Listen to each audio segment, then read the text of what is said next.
Japanese siomai naman po ang niluto ko dyan, pero mas tinawag itong sushi siomai ng mga amo at alaga ko kasi yung pambalot para sa sushi.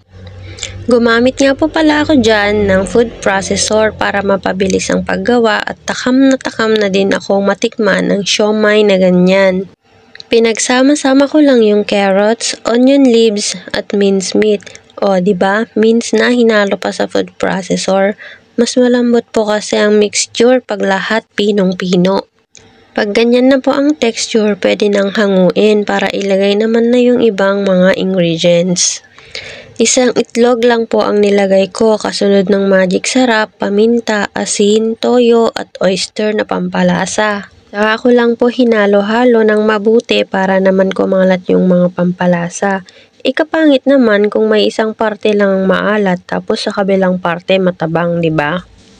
Bago ko pa nga po pala mahalo ng mabuti, naglagay din po pala ako dyan ng harina para hindi gaanong basa yung mixture na ginawa ko. Hindi kasi maganda pag nagtutubig, baka masira pa yung pambalot, sayang naman. Pagkatapos ko nga pong mahalo ay sinimulan ko na din pong magbalot. Sushi wrapper po kasi ang ginamit ko dyan, kaya siguro tinawag na Japanese siomai. Hindi ko lang sure. Hindi na din po kasi ako nag-search kasi tinamad na ako. Naglagay lang po ako dyan ng mixture ng karne. Nilapat ko lang ng mabuti, tsaka ako naglagay ng crab stick. Diba meron pa kami tira ng crab stick? Tira nung gumawa ako ng kani salad. Sa pinakadulo nga po pala ng wrapper, kailangan pong maglagay ng tubig para dumikit, nang hindi naman masira yung pagkakabalot. O ayan, nakaisang rolyo na ako dyan. Ganun lang po yung step na gagawin hanggang sa maubos yung ginawang mixture. Sa totoo lang, hirap na din ako mag-isip kung ano ipapakain sa mga amo ko. Kaya ginawa ko na lang inspirasyon ng pagluluto para may mai-content. Napanood ko lang din po sa YouTube kung paano ito gawin. Inaya ko lang din naman. Buti na lang talaga hindi maarte ang mga amo ko.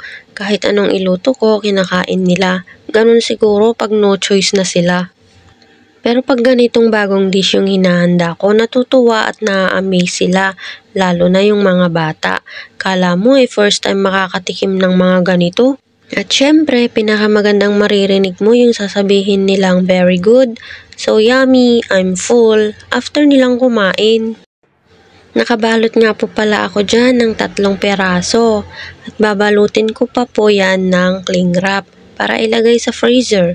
Mas maganda po kasi pag medyo matigas-tigas yan bago hiwain. Aba, kahirap naman hiwain yan kung malambot-lambot pa. Hinayaan ko nga lang po yan ng mga 1 oras sa freezer para naman mapatigas ng maayos. Pagkatapos nga ng 1 oras mahigit at nakasundo na nga din po pala ako dyan ng mga alaga ko. Dahil nga sinabi kong gumawa ako ng siomai, lumapit pa nga akala niya luto na. Diba napaka-smooth hiwain dahil matigas, hindi pa nasira yung pagkakabalot. Pag malambot po kasi iyan at hiniwa ko na kaagad, may tendency kasing masira yung pagkakabalot. Sinimulan ko na nga po palang ilagay sa isa yung siomai sa pag-iistiman. Hiwa-hiwalay konting space para hindi ka masaktan. Charis! Para hindi sila magdikit-dikit pag naluto. Sinet ko nga po pala yan ng 20 minutes pero 10 minutes pa lang po luto na. At dahil luto na nga yung siomai, di kainan na. Bye-bye na!